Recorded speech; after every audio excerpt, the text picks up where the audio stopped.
a startup should be looking at, like, well, what's different? And it's like, well, part of what's different is we have reasoning as a utility. Think of every role in the economy as a bundle of tasks. And those tasks, some of them fall to AI and some of them fall to humans. So I do think what startups should be looking at is like, how can I change the way, like if you look at workflow, the way that it's been built over the last 10 years, it's been built with humans at the center. Yeah. And that's the actual workflow. So if you were to zoom all the way out and say, oh, okay, well, I'm going to have a workflow that's going to be shared. Some of it's going to be through an algorithm and some of it's going to be through a human. What would that allow me to do? This Week in Startups is brought to you by LinkedIn Ads. To redeem a $100 LinkedIn ad credit and launch your first campaign, go to linkedin.com/thisweekinstartups. Zendesk. The best customer experiences are built with Zendesk. Qualifying startups can join their startup program and get Zendesk products for free for 6 months. Visit zendesk.com/twist today to get started. And Beehiiv. Power your newsletters with AI tools, referral programs, and ad network features, all in one platform. Get 30 days free and 20% off your first 3 months at beehiiv.com/twist. Hey everybody, welcome back to This Week in Startups. This is Alex, and I have a special show for you today. There's a theme going around the world of startups, which is AI hype, AI fundraising, AI applications, AI agents, AI chatbots, AI job loss, AI this, AI that. What I've always been very curious about is, behind the headlines, how is enterprise generative AI spend going? And thankfully for me, a venture capital firm that I've known for a long time, MENLO, dropped a very long and detailed report digging into precisely that. How is generative AI doing in the enterprise? So I decided to have a couple of the authors of that report come on the show to answer my questions. And then, in a stroke of fortuitous luck, MENLO is perhaps best known in the AI game for being one of the backers of Anthropic. And this morning, the company announced that it raised $4 billion more from Amazon. So now we have the VCs from the report trapped under our thumb, so we can hit them with all sorts of questions as we would like. But just to welcome them to the show, first of all, we have Joff Redfern. Joff, how are you? I'm fantastic, Alex. Thanks for having me on the show. Absolutely. And what I like the most about you, apart from the fact that you're part of this report, is that you were at Yahoo back from 2003 to 2009, right? I was early Yahoo prior to, I've been a product leader my entire career. Prior to joining MENLO about a year ago, I was the chief product officer at Atlassian. Yes. Was there for 6 years. And then before that, I was an early vice president of product at LinkedIn when it was a tiny company pre-IPO, and then helped grow that up into 10,000 employees. So I was there for 7 years. Yeah, I love building things. Started companies, sold a company, helped take a company public. That's a bit about me, yeah. Yeah, but the coolest thing is that you worked at Yahoo, where I've also worked. And it's yeah, it was like, of all the things, Alex, that we can point out, it's like, I don't know if Yahoo was the one, but Yahoo in the early days, and you'll remember this, was just super fun. It was it was really the Google of the day as the internet was emerging back in the late 90s. So it's always a tricky one because I think, younger folks and that are listening won't really know Yahoo as the amazing company that we were a part of in the early days. It'd be like if an amazing institute like Harvard was all of a sudden, not Harvard, and it was at a different tier. So yeah, It's changed quite a bit over the years. It's like if Harvard became San Jose State, was purchased by private equity. I was gonna go with Cape Cod Community College, but Cape Cod Community College. That's a deep cut. I'm in Rhode Island, which is why all Northeast jokes work. But we also have Derek Xiao with us. Derek, hey. You, my friend, I was prepping for the show, and the thing about your background that I love the most is that you were president of the Harvard Crimson. That's right. I started in journalism. I know. Feel like a lot of overlap, I think, with venture capital, but it's an interesting start, and admire a lot of the work that you do, and excited to be on. I appreciate that. So, also, Derek, on your MENLO page, you are tagged in on the Anthropic side of things. Now, I know it's Matt Murphy who's the lead partner over at MENLO for the Anthropic relationship, but today the company announced that it raised $4 billion more from Amazon, bringing it to a total of $8 billion. And I I guess the question that I want to know is why is it still so expensive for these AI companies? Because that's a lot more money not that far afterwards. And to me, sitting here where I am, apart from the numbers and so forth, it feels a little terrifying. But I was hoping you could assuage my oh my God at that number. Yeah, I mean, I think Anthropic has a special relationship with Amazon. I feel like they have a very close partnership, and this is just a furtherance of that. But the other side of the coin is that Anthropic is one of the foundation models, right? This is when we made our first investment back in 2023.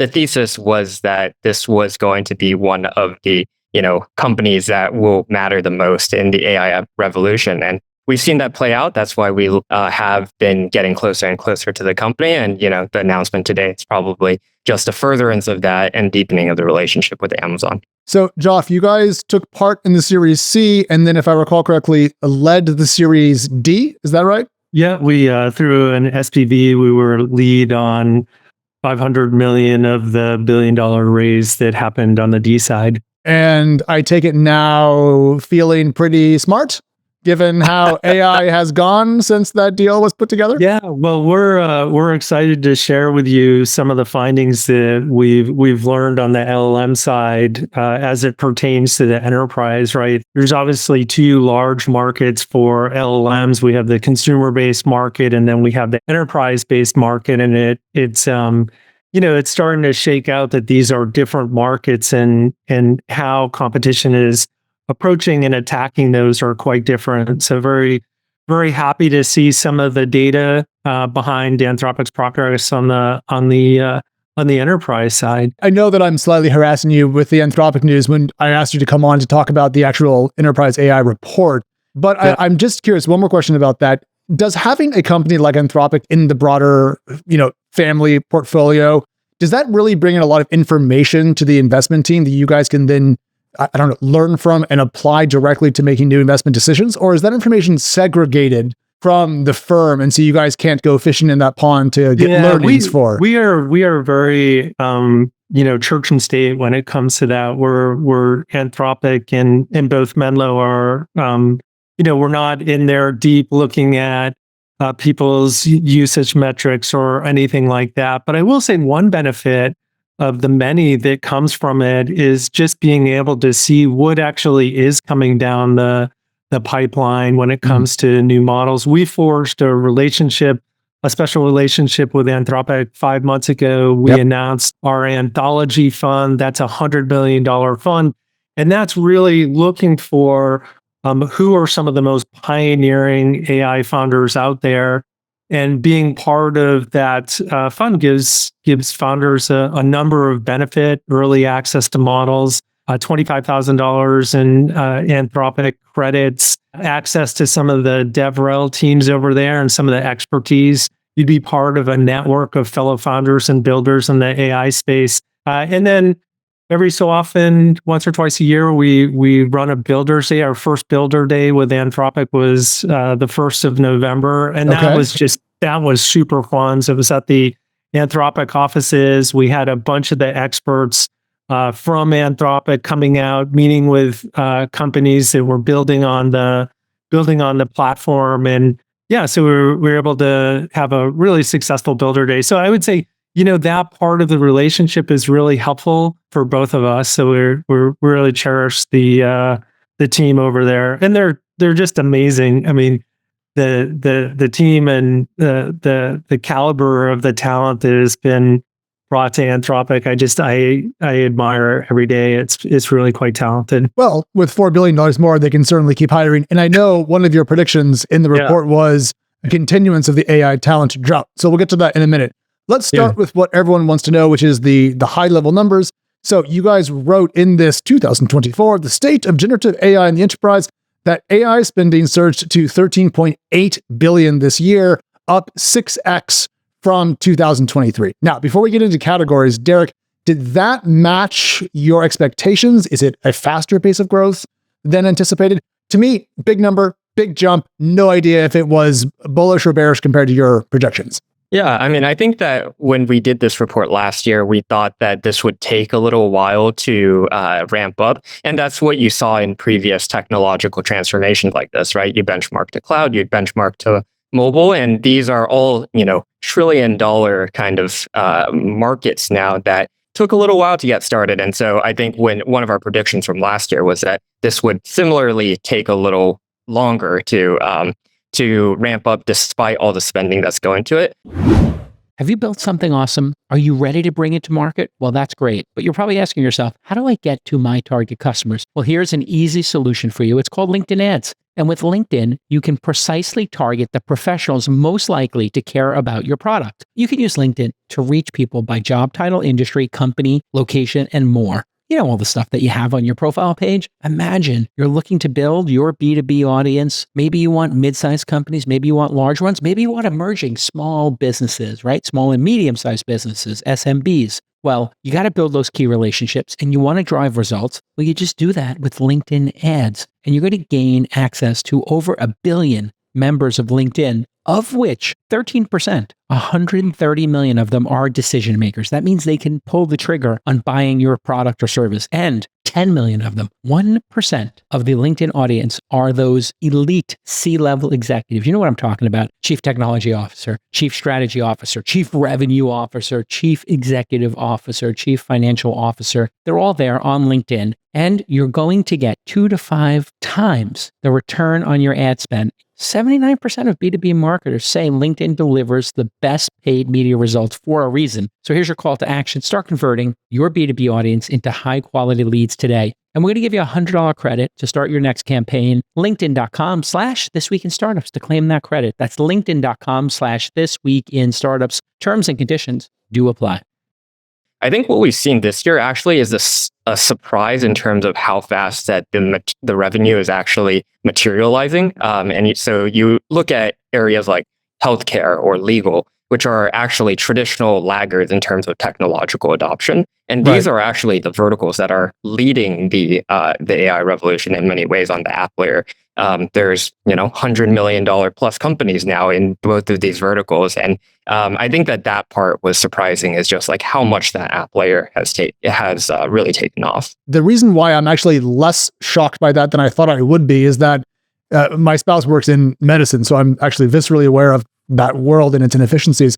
But if there are places where you could apply AI to a voluminous amount of written information, legal and healthcare are got to be two of the ripest apples on that tree. So even if they are historical laggards, doesn't that actually mean that they have more accumulated equivalent of like technical debt in their operations, and therefore they're the best place to deploy? So actually, I can kind of see that, Derek. I guess I'm less surprised by that than I thought that I would be. Yeah, absolutely. And the other way that we look at it too is the comparison between the size of the total market versus the size of technology spent there. So if you think about somewhere, yeah, I mean, this goes towards, the Silicon Valley kind of phrase now is services as software. And I think that it rings true. It's a cliche because of a reason, right? Because these are massive markets that tech used to not be able to touch. And now with AI, they can now automate a lot of that. One thing that does surprise me, and going back to this comment that Derek made, is just the steepness of the curve on AI, right? Having lived through a number of these different waves over the years, the internet came, and then cloud computing came, and then mobile came. They tend to be much slower. You lose fact that at the enterprise level, it was really, the Gen AI movement started 2 years ago, and I would peg that at January 2023. It was January 2023 that ChatGPT came out and said, hey, we got to 100 million MAU faster than any other application out there. Yeah. But it was a really telling story. I was still at Atlassian at that point. I was the chief product officer. And in January, like that first earnings call, there was like one mention of AI. But if you looked at all of 2022, there wasn't a single mention of generative AI. So it went from the first earnings call. By the second earnings call, there were 18 mentions in the transcript. So like a fun activity is go grab any company, right? And pull all of the transcripts from 2022 to now and load them up into your favorite LLM and just say, build me a chart of the number of mentions on AI or artificial intelligence. And what you see is it goes like crickets to, hey, something's happening here to all of a sudden that is the conversation. Yes. So I would say that is definitely one of the things that played out. And that's one of the findings that we have in the report. If you look at 2023, that would be the year really of the pilot. So the CEO gets off the earnings call with the CFO, goes over to the R&D group and says to the CTO and the CPO, like, hey, what are we doing with generative AI? And very quickly, what happens is teams get pulled together. It's like, how are we going to use this new technology? And that's really one of the findings from the survey, is that last year was a lot about experimentation. This year, it's really about moving stuff into production. And that's where we get the 6x increase in the overall spend at the enterprise level, coming up to close to 14 billion by our marks. I want to talk about basically data sourcing for this stuff, because I love this particular chart. But to me, when I see this, I go, how confident are you guys in these numbers? Because you could easily categorize things in different buckets. I presume there's some bleed between them. And also, it's a growing industry. So can you just talk me through how this chart was put together? And if you're listening to the audio, this shows year-over-year changes in generative AI spend for foundation models, training and deployment, data, vertical, departmental, and horizontal. Let me start with a high level, and then I'm going to let Derek talk through how we've actually calculated numbers. In this chart, really, there's two big buckets that you should be focusing on. One is around the LLM and the infrastructure needed to bring AI into the organization. And then the second bucket, these four, or actually the three bars on the right, are really talking about the application layer. So what we can see is that 2/3 of the spend that goes on at the enterprise, 9.2-ish billion, is sitting in the LLMs in the infrastructure bucket. And for those that can't see, by far the largest spend inside of the enterprise is against the foundation models themselves. 6.5 billion of that is spent there. So 2/3 is happening at the infrastructure layer. And then we have another third, which is being spent at the application layer. The main thing about the application layer, the big story is that that's an 8x increase from the prior year. So that's sitting at 4.6 billion. Then what Alex is asking, one of the questions he's asking is, like, you can categorize your application layers a lot of different ways. In this case, we've broken it down into vertical, departmental, and horizontal AI. And certainly we can squabble about like what belongs into what bucket, but I would say the higher order story is that applications are coming, they're alive and well. And then for a variety of reasons, we've chosen to break it out this way. In terms of data sources, we went out and asked 600 IT decision makers. So these are, budget owners that have purview over their organization's generative AI spend. This is a very lengthy survey, but basically, how much are you spending on generative AI? What is that relative to your overall spend? And then very specifically, what tools are you spending it on? I think that one of the motivations behind the survey was that there's just a lack of good data out there of like, what are actually IT decision makers really kind of looking at? What are the use cases that they have? And where's their money going towards? And so this is, we spoke to 600, we didn't get to all, the Fortune 2000. And so there's obviously, this is directionally our answer. But I think that it's pretty informative to see some of the insights of like what folks are actually, not just playing around with anymore, but actually adopting. So just to summarize that, the 4.6 billion that we see for the different types of AI applications you guys surveyed on, I should probably pay a little bit more attention to the year-over-year growth in that number than to sit here and go, why is it 4.6 and not 4.7 billion? Right. Exactly. And then the other thing, the next question you're going to ask, I was like, okay, great. What are they doing at that application layer? Or, and the thing that I would say is fascinating about that is that there's a real broad set of Gen A use cases in the enterprise. So sometimes you see things get very concentrated around one department or one use case, but I think it speaks to the usefulness of the technology. So when we break down, if on average an enterprise has 10 Gen I use cases amongst it, which ones are most popular? Yeah, and that'd be an obvious question. So when we look at it, code generation was number one. 51% of the folks on the survey said that they're using AI for code gen. They're building software for it. And Joff, just to be clear, not 51% of the 600 who are paying for generative AI services, but of all the 600, 51% companies are paying for code completion tools. Yes. Okay. Just wanted to make sure. So this is as big of a number of the 600 as we could imagine. Okay. I appreciate that. Keep going. That's not surprising. We've seen GitHub Copilot is one of the fastest growing revenue products out there, and in the application layer of AI, they're north of 300 million in annual revenue. We've seen players like Cognition, Codium, All Hands come about. After code gen is support chatbots. Probably not surprising there. 31% are saying they're deploying chatbots. We've got products like Sierra, Decagon, Acera, which is from an ITSM, IT service management use case, is a big one there. Hey, startups, when you're a business, you got to treat your customers right. Unreasonable hospitality is the standard today. But you're going to need tools. You're going to need a platform to help you do this. And that platform is the Zendesk Suite. The Zendesk Suite is going to give your startup all the tools you need to deliver exceptional customer experiences so you can build stronger relationships without growing your headcount. That's key, right? Every dollar matters. You got to control headcount. You got to control spend. So use the tool that Shopify, Squarespace, Uber, and Instacart all rely on. It's called Zendesk. Let's take a look at another customer, Unity. Very famous company. They saved $1.3 million with Zendesk automations and self-service. And they saw an 83% increase in their first response time. These companies love Zendesk because it's so easy to set up and it scales with you as you grow. They'll also give you all the metrics to make your reporting easy, keeping you and your business agile and investor ready. And that's because you're their esteemed customer. And they've created the Zendesk for Startups program just for you, where you get unlimited access to all the Zendesk products, expert insights, all the best practices, and entry into their amazing community of founders, all at no cost for the first 6 months. That's right. They want to support you.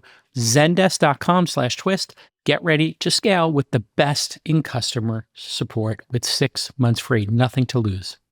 Then you move to enterprise search and retrieval, 28%. These products, like a product like Glean, has been around for a while, but with the emergence of Gen AI, what they've been able to actually accomplish on the search front has been dramatically better than maybe what they were able to do in their early years. Another product in there would be something like Sana. Yeah. Then we move to things like meaning summarization. So many of us are remote workers, and we're so used to seeing that AI agent has been added to either pull a transcript or summarization of our conversation. Yeah. Things like Firefly and Otter. And then the last one I would mention to kind of round out the top five would be copywriting. And this goes back to a comment that you were making, Alex. Like LLMs are like calculators for words. They're like really good at authoring content. So you could certainly see a world in which everyone would be using or having a copywriter or an editor, grammar checker, just part of whatever they're communicating to help them be more precise and concise. Products like Writer, Typeface, where we have an investment, Copy AI, they tend to be, some of the leaders in that space. But that gives you a feel for like, okay, what is going on at the application layer of the enterprise? So a lot of words is my read of it. I think the calculator for words is a great way to think about this. Code generation is creating characters on a screen. Support chatbots create characters on a screen.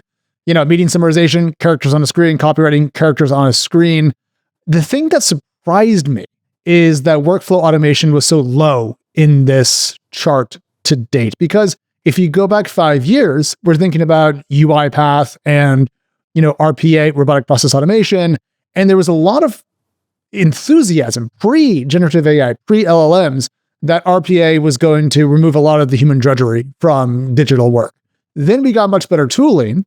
But now that we're, looking back at 2024, I'm not seeing as much of that show up as I kind of expected. And this is a long way of saying, how much progress have we actually made on agents, I suppose, that can take some of the work from us and do it versus being more assistive in our day-to-day work.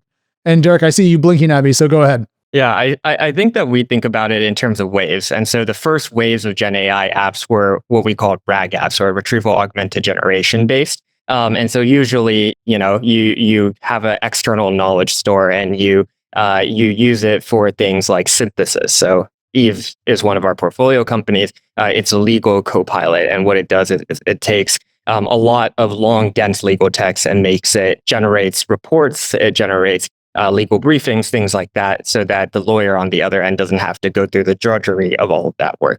And so that's kind of the first generation. And then as you get more advanced, we move into agentic architectures, which, today our survey found that it is a minority. But if you ask a year ago, if you look at our previous report, it didn't exist a year ago. Yep. And this idea of you had like baby AGI and AutoGen and some of these open source projects back then. But it didn't exist as an enterprise idea of something that, when I think about traditional RPA like UiPath, the idea of applying it to the enterprise hadn't really existed, and now it does. So Derek, it sounds like what I was doing was just being impatient, and now it is showing up. And so what I expected to happen is I just had my timelines off mentally compared to the market. I think the technology is now there. And if you look at things that we're really excited for in 2025, this is one of the things that we think will explode is moving from retrieval-based architectures to more agents and things that can automate workflows across horizontal areas. So like you think UiPath, but also verticals. Healthcare, there's solutions like Tenor that are doing kind of ingest automation and a lot of different domain-specific applications. I think you'll also see. And I'm literally right now pulling up the OpenAI O1 preview blog post because I forgot the term that I need here. It's like time series thinking when models take a little more time before they make a decision or return a prompt. Is that underpinning the improvement in the technology that is making the agentic approach more feasible today, Derek? Yeah, test time inference. And Thank so you. I think that I think that there's a couple layers to this, right? So you can have stuff like O1, which is kind of formalizing a design kind of pattern at the model layer. And so as the model gets smarter, it makes fewer errors. I think the problem with agents that you had traditionally is that it's kind of run in a recursive loop. So if you think about it, the agent, which is the LLM, will think, okay, in order to accomplish this task that requires 10 steps, what are those 10 steps? And then I'll go out and do it. And then I'll think I'm at step 1. Okay, check. What is step 2? And then if you think about error rates there, right? LLMs hallucinate. That's now well established. If you have a 99% error rate or a 99% accuracy rate in step 1, if you have that for all 10 steps, by the time you get to step 10, the error rate is something that is unacceptable for enterprises. And so that's traditionally been the problem. And so LLMs getting smarter is part of the answer, but also when you apply it to specific domains, you have data scaffolding around it. We like to use the term agent on rails, which is basically you need to hard code it or harness kind of the domain of all the actions that the agent can take. You need to kind of set guardrails on it with code in order to point it and get higher levels of accuracy so that recursive error rate doesn't compound too much. Do those guardrails have to be programmed on a per use case, per industry, or per company basis? I'm trying to figure out how hard it is to hard code those, because to me that could be incredibly complicated or relatively easy. I just don't know where it lands. Yeah, I think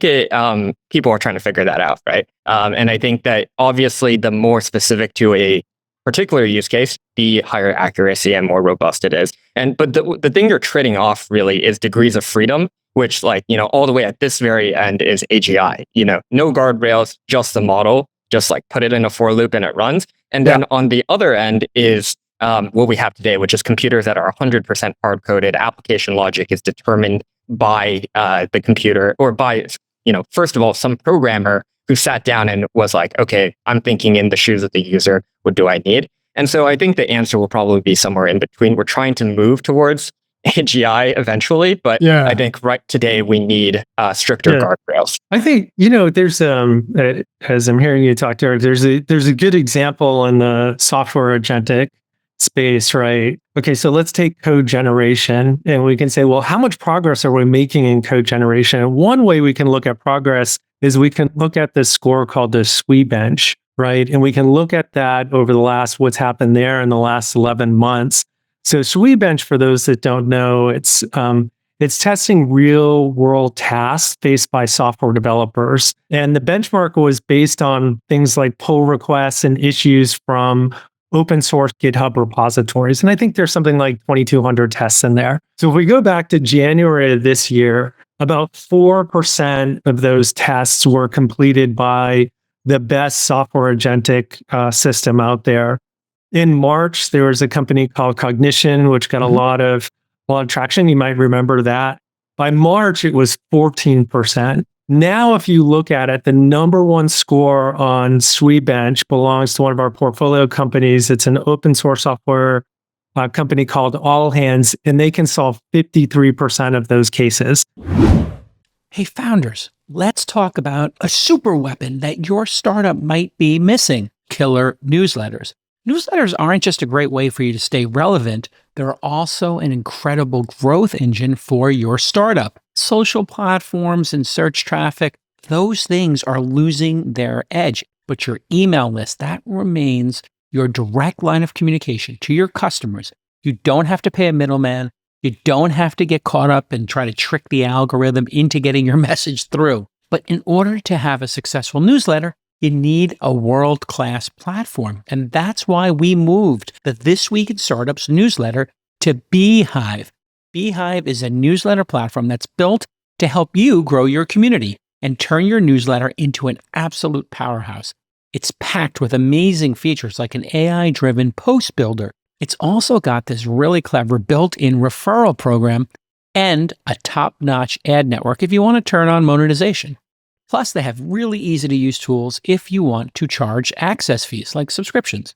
So here's your call to action. Beehiiv plans start at just $39 a month. Super affordable. But we've got an exclusive deal for you here at This Week in Startups, a 30-day free trial followed by 20% off your first 3 months. That's right. Go to beehiiv.com/twist to claim that 20% off. Beehiiv.com/twist to start growing your newsletter today. So if you kind of look over the 11 months, right, it's gone from 4% to 53%. So that's like, 13% improvement from the beginning of the year. It's dramatic. And I guess, Joff, how confident are you personally, not speaking for any other company, that that rate of progress can be kept up for the next 12 or 18 months? Because if you run the numbers out long enough, eventually we get damn close to 100%. Yeah, I think it's going to be invariant. It will depend on what department and what use case that you're moving against. Will it move from 53% to 100% next year on the software agentic? Yeah, I do think it attenuates out. The stuff is fairly unoptimized right now. So I think even with the models that we have, let alone new advancements in the underlying foundation model, I think there's tons that can still be done from an accuracy perspective. Okay, so thinking about the categories of enterprise Gen AI spend that we started with, discussions about improvements to agentic AI and the approach thereof, and also improvements to existing leading categories, this all sounds very bullish on the technology side. My question is, how much of the revenue that we're talking about is spread out amongst the startups? Because, Joff, you said that, $6.5 billion of the 13.8 is foundation model spend, OpenAI, Anthropic, a couple of names. When we get to the 4.6 billion from the app side, the number of companies that are nibbling at that spend is enormous. So is there enough enterprise generative AI spend for apps today to support the number of startups that are going after those dollars? Or are we like, is there half as much spend as we need? I just don't know if this is too much bread, not enough butter, I guess. It's a merchant. If we look at the software budgets at the enterprise for AI in 2023, they were going towards something called an innovation budget, which a lot of times that's like, hey, we just need to be investing in here. We don't have a permanent budget to pull from. So what I do see happen is you're going to pull from the permanent budgets in time as the ROI improves. Another point that I would make is that historically, a lot of the budgets that were being spent by both the business unit and IT were around tooling. And back to this comment that Derek had made earlier, it's, now we have services as software. So it's not just the tooling budget, but it's the human capital budget that we start to move into as well. So once Joff, can I explain that to people? Because I think it's a good point, but I want to double click on it. So essentially, if you can reduce headcount and replace that with software spend, you can often get quite a lot of bang for your buck. And so budgets for software for AI that might replace some human activity can be relatively rich because humans are costly and need health insurance and travel stipends and office space. And I don't think it's just about human reduction, right? Like I do believe that their companies are also faced with like a lack of having enough people. Like I don't have enough software engineers, so it allows me to, expand and continue to grow that department, but I can do that in a different way. So it's not just about reducing, it's also about expansion, but that is part of the story. So I think there's plenty of wood to chop in there. When in the report itself, you'll see the AI spend by department. And you'll see departments like the legal department is historically like not spending money on technology. They're much more of a late adopter, and here they are being more of an early adopter. So I think the budgets are very promising, and I think they'll continue to grow as the ROI continues to prove itself out. So from an ROI perspective, last year it was less clear what the ROI was. This year, as we move from our pilots into production, there's greater clarity, but still some question marks, right? Like it's not all figured out. The number of folks that were in the survey, I want to say it was something like, a third of the survey respondents are saying, well, we're still figuring out our exact implementation on AI strategy. But Derek, picking up on that point, when we think about AI, generative AI spend in the enterprise, we're essentially asking what is the TAM for that today? And I was just talking about on the show the other day about how Uber, when it was very young, people were comping it against the taxi market. Turns out that was BS because the market got much larger. It seems that if we can unlock spend from departments that didn't have technology budgets to begin with, like legal, for example, the TAM for AI, generative AI in the enterprise is huge, but also it makes the overall TAM for software itself larger. And I don't think I actually thought that was going to be the case, but it does seem very bullish if I'm understanding this correctly. Yeah, I think that generative AI, as far as adoption today, is more expansive than replacement. And so you have like innovation budgets last year, but it's actually really interesting. We asked, where are you pulling budget from? And of the permanent budget types, a lot of it, or over half of the permanent budget for generative AI is coming from new budget. So it is not, I am either, replacing spend for my system of record or some other software. It is, I am creating a new line item for this. And I think that you're seeing that across departments, which is, it is both expansive as well as across a lot of different places that used to not spend a lot on technology. And we're seeing, from the startup side, which is where Joff and I spend a lot of our time, we're seeing companies pop up all over the map, whether it's verticals, we mentioned healthcare, legal, financial services, or departments, sales and marketing, data science, human resources. Like it's really all over the map, which is why we're quite excited about, generative AI as a category. Okay. While I would love to just vamp about AI for another 3 hours, I want to narrow this down to some startup focused stuff. So you guys had a great chart that's called selection criteria for generative AI tools. And to my surprise, the highest line item wasn't cost. Instead, it was ROI. And so it seems that when people are approaching AI software, what they want is not to spend as little money as possible, but to have the biggest bang as possible. And so I'm curious, what should startups take away from this particular chart, Joff, as they approach the market so that way they can see the most success? Build things that are incredibly useful and valuable. No one's ever said that before. There's no accelerator that says build things people want. Yeah. It's interesting. And just sticking with what would be good advice on the startup front, I do find that, you want to look at what can you do now that you couldn't do yesterday? And that's really a thing to focus on. I remember when I was at LinkedIn, one of the things that I did was I started the mobile group there.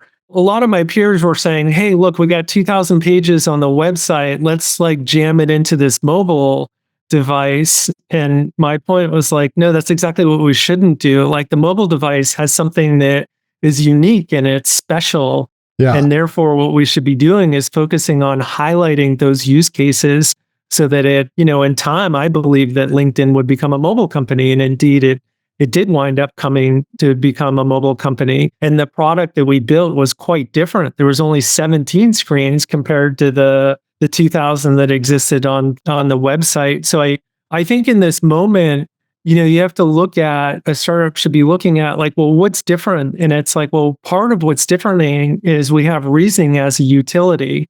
So, if I look at, there's a guy, Daniel Rock, who's a professor at UPenn.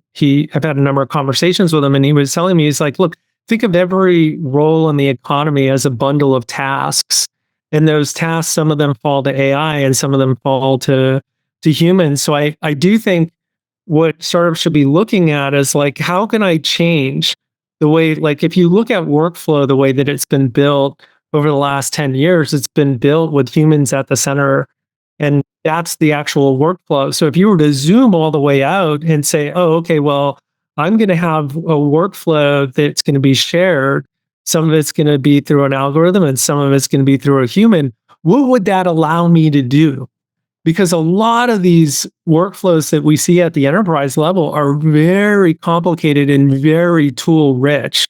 If you look at an average sales team, they have like 12 different tools hanging off of Salesforce or HubSpot. If you look at software development, there's over 12 different tools that are hanging off of the software development flow. So, you have an opportunity to reimagine what that workflow should be. So you're either going to enter in and say, hey, I'm just going to try to AIify the existing workflow, or I'm going to think about it at a more first principles level and think about what could be possible given what we know now. And that would probably be my number one suggestion, is really get back to the first principles of it. Okay, so I want to pick up on that because you guys wrote last year, incumbents dominated the enterprise market with bolt-on strategies that layered Gen AI capabilities onto existing products. And Joff, it sounds much more like you're saying, look, don't do that. Rip the page out, start blank, and build from the ground up. So Derek, I think we call this an AI-first approach just to building software. What fraction of software that exists today needs to be ripped out and started over again? Because people joke, like, I don't know what Salesforce does. We all kind of do, but not really. And, not to make fun of Atlassian, but Jira is hell. So I'm curious, Derek, how much... I will not, sir. I have filed tickets and you owe me lunch for the pain you put me through. Don't worry. The people who make Concur owe me a house, so it's fine. I'm just curious, Derek, like how much of software needs to be rethought in this way? Yeah, I don't know that I have a very clean answer for, X% of software needs to be completely rethought, but it's very across the board. I think that one of the things that we realized this year versus last year is that it's actually not that easy to build AI that works. A lot of people thought last year, like, oh, if I'm a Salesforce, if I'm an Adobe, I can just tack on something AI on top of my existing system of record, and that will be my AI solution. Because you have the data already. Because if you are a system of record, you have the bucket of data to make your own tuned models with. The data, the distribution, the trust with customers, all of that. And that is why a lot of people thought, is AI really a net new category, or is it just a feature on top of existing software? And I think what we've realized is actually it is its own independent category. And why it's really exciting for us is because that gives the advantage to startups rather than, Salesforce coming out with Agentforce and everybody just being like, this is the greatest thing on earth. And so everybody will adopt it. There is opportunity for startups because enterprises we talk to try out features like Agentforce and realize, wait, this is not what was promised. And so there's opportunities through domain-specific workflows, an AI native approach to actually make that promise work. But if we think about the companies that exist today that might struggle to move from, their kind of legacy software offerings that make them all their money to an AI future, that means that there is trillions of dollars in market cap out there for startups that are being born now with the blank sheet of paper and the modern tools that we're discussing to go after. So in a sense, I kind of think we should short the NASDAQ and double our investment in VC. And that would be the best way to get kind of both sides of the bet.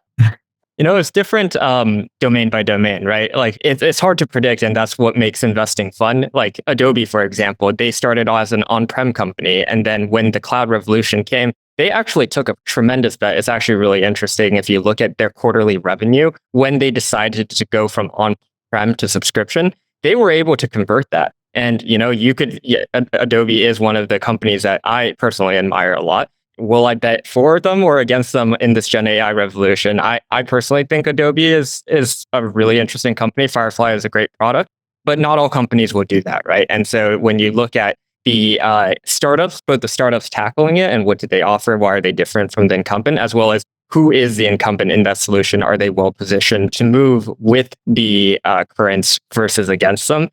You really have to take it domain by domain. And it is like, it's a very visceral thing when you see a company that gets caught up and left behind in that, right? You can look at a company like Chegg, 85% of their market cap is disappeared with AI, or Stack Overflow, a site that I used to use quite a bit. Like their traffic is halved as people go directly into the LLM to get their coding guidance. Yeah. I wonder how many of those we're going to have by this time next year, because Chegg made money off helping people cheat on homework, and they're going to get mad at me about that. So PR team, please don't email me again. That's what people are using Chegg for. We all know it. Now people use OpenAI to cheat. It's great. I wish I had it when I was in middle school. Would have crushed chemistry. I did not, because I didn't.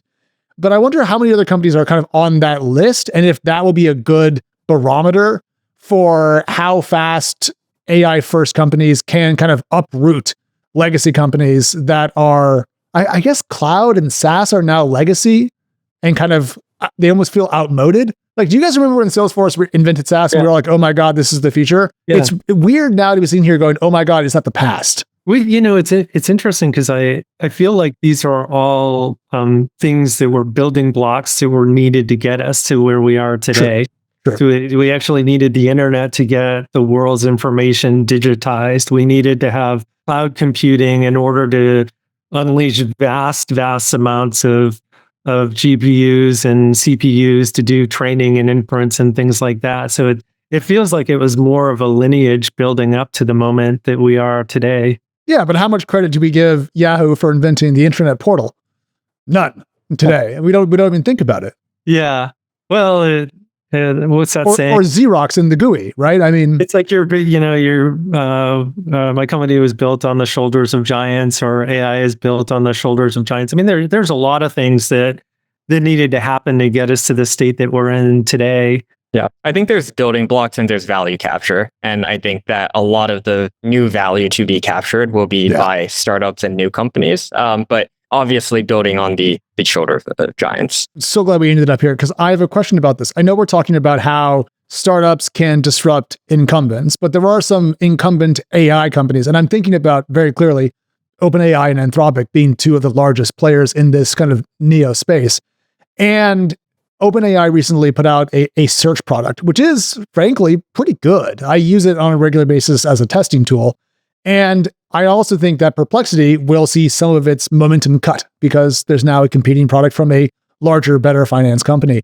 And so when you guys are talking to startup founders, how do you help them navigate building something that won't get stomped on by a foundation model company, releasing something that could be considered to be competing? I think one of the things to think about is what is on their near-term roadmap, right? And for a company like OpenAI and Anthropic, their ultimate goal is to achieve AGI. For Anthropic, to achieve AGI safely. And what are the things that are going to be, the things that they'll tackle next? And so Anthropic has already mentioned, we won't pursue, side quests such as image generation or things like that, because it is not necessarily the thing that will bring them to AGI. Better reasoning, on the other hand, or using tools like web browsers and computer use, on the other hand. Computer use, yeah. Those are, right. Yeah. And so a lot of the, when you are an AI app today, there's two things that you really need to get right. One is, can I make the base technology work? And a lot of the things that actually have happened to date are just, how do I make the LLM reliable? How do I connect it into enterprise systems? How do I give it a tool such as a web browser? And how do I, when I was talking about the agents before, how do I make sure that the reasoning is reliable? But you can think about these as data scaffolding things that, actually are needed today to help act as crutches for the LLM to actually work in an enterprise application. Those, I think, will one by one fall away over time as Anthropic makes advancements in the intelligence of the base LLM. But what won't change and what Anthropic won't get to, because quite frankly, it's not important for AGI, is how do I apply this to my, healthcare domain specific workflow? If I need to, do like clinical documentation integrity, if I need to do RCM on the back end, revenue cycle management, Anthropic's not really interested in that. And so that's an opportunity for app layer startups. Okay, but here's my question, because all of that tracks with me, Derek. I agree with you wholeheartedly. But as we get closer to AGI, and as we actually maybe reach it in the near-ish future, doesn't that obviate a lot of the work that's being done to make AI apply to specific categories or market verticals? Because as the AI brain gets smarter, it probably needs less help to do more. And so I wonder if we'll see a dilution of the power of going vertical in AI as we get closer or reach AGI. I think the thing that maybe that discounts a little bit or takes for granted a little bit is the training needed to actually make the solution work. Let's say that you have a super intelligent PhD level human, right? If you take that person and apply them to, let's say, the healthcare example of like, how do you do RCM and work with payers to make sure that your claims get paid? You still have to teach them how to do it. You still have to, there's a learning curve as they get used to the workflows there. And, obviously, if you take that person versus somebody, who may be less intelligent, there's a shorter learning curve there, but there's still a learning curve there, and how you actually get that intelligence and apply it to the specific workflow on the other end. That is the area where application layer companies can add value. Okay, but you're making a jump there that I wouldn't make, which is you're saying that if you took a PhD level AGI, my hope is that by the time you reach AGI, we're no longer using postgraduate benchmarks to determine intelligence or expertise. We're so far above that those analogies don't hold. And then we won't have to have so much verticalization, guardrails built and so forth, because in theory, this should be able to be a bit like a magic box. I'm hoping. Yeah, because there's a question too, if there's like, one algo to rule them all, or if that algo is a collection of millions and millions of algos, right? Think about my phone. Like the power of my phone is actually sitting in the ecosystem. It's that there's an app for that. So there's millions and millions of apps that make that product more productive. So, one version of the world is like, I got an algo and it does everything. Another version might be that I have an orchestration algo that knows when to ask other algos, like for their expertise in a given area or science. So part of that is still unknown as we move into the future. Yeah, I think we joke about how everything is bundling and unbundling, but I kind of wonder if when we get to AGI, if we're going to have AGIs orchestrating AGIs in a bundle or kind of a singular brain. The mother of all bundles. Right.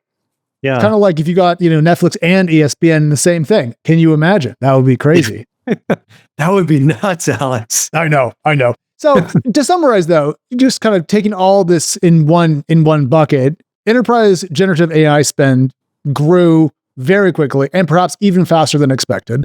We are seeing increased spend on foundation models, but also on the application side.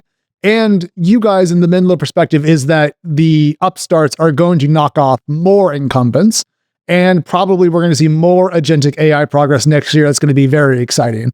Is there anything else at the highest level from this report that I have not brought up? Because I want to make sure we get all the key bits of meat out, if that makes sense, Joff. Yeah, I think, there's one point that I found really fascinating that we didn't punch into too much, is that when we went into the enterprise and we said, well, and this is at the infrastructure layer, and we said, well, what is the LLM that you're using? What they came back and said is that they're leveraging multi-models. So I thought that they would try to get behind a single model, whether it's for hedging or for performance or cost reasons. They're typically on average using 3 different models, which I thought was really fascinating. And then the other thing is, just the shift in the enterprise around who is using what from a foundation model perspective.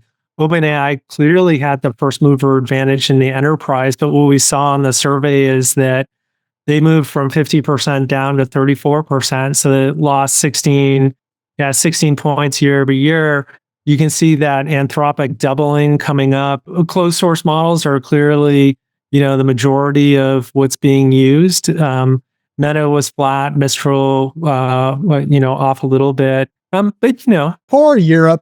Look at that. Look at their one AI champion, like fourth in line. Maybe everyone should spend 10% of their AI spend on Mistral just to help France because, new administration, Ukraine. Okay, just me? All right, keep going, Joff. Man, we're investors over here. I love how uncomfortable he got right there. It's like, exactly. Politics. No, don't touch. Exactly. Don't touch. It's like, stand clear, stand down. This is where like that PR training comes in play. It's like, wait, is Alex baiting us? Is this going to be the one quote that comes out after all this like wonderful, great conversation?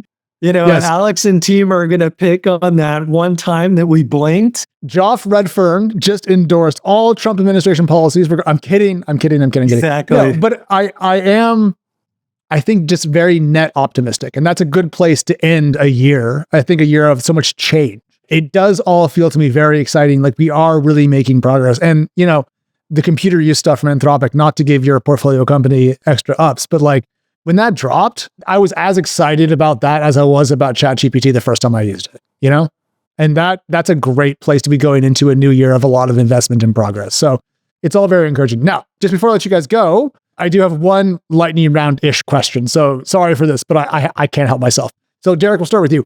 What percentage of your net worth is in crypto or Bitcoin? I am actually, outside of venture, a very unsophisticated investor. So next to none, fortunately. So a little bit via ETFs, sounds like? All index funds. Bet on the US economy. Bro, you should see my family's portfolio. Exactly the same. And now 0.1% Bitcoin via Fidelity ETFs. Joff, over to you. Same cue. Curious how crypto exposed you are going into 25. Zero. Yeah. This was supposed to be the freebie, not the Alex does pick out the quote at the very end and make that into the headline. I mean, Jesus. Yeah, no, I focus on things where I think I have like better understanding or a competitive advantage. So similar to Derek, it's like passive on the economy. And then I am way over indexed on venture investing through a variety of different funds and angel investing. So it's like, if you look at that, it's like, why is he doing that? It's because I feel like I have that's all I've done. I built software my entire life, like startups. That's like, that's the thing I know super well. It has and it's like not a reflection at all on crypto or my beliefs there. It's mostly just about what I mean, like I have so much interest in startup land. I appreciate the honesty there because I feel like there's always a pressure whenever crypto does crypto things to appear sophisticated about it for 18 months until it goes away for 2 years again. Yeah. But it has been quite loud and the crypto fans have been making noise. But anyways, guys, thank you so much. And we'll come back and do this again next year for the 2025 Generative AI and the Enterprise Report, because I'm sure by then we'll have even bigger numbers to dig through. But before you go, drop your Twitter handles and then we'll say goodbye. Yeah, I might use my LinkedIn handle. Go to LinkedIn, man. That's where I'm posting. That's my activity. That's the thing I built. So I stick with it. Fair enough. Derek, what is your preferred social media handle? I apologize. I am on both, but on Twitter, I'm at Derek G. Xiao. All right. Thank you guys both very much. And Twist is back next week for a couple of news shows. And then it's Thanksgiving time, y'all. We'll see you then. Bye. Thanks, Alex. Super fun.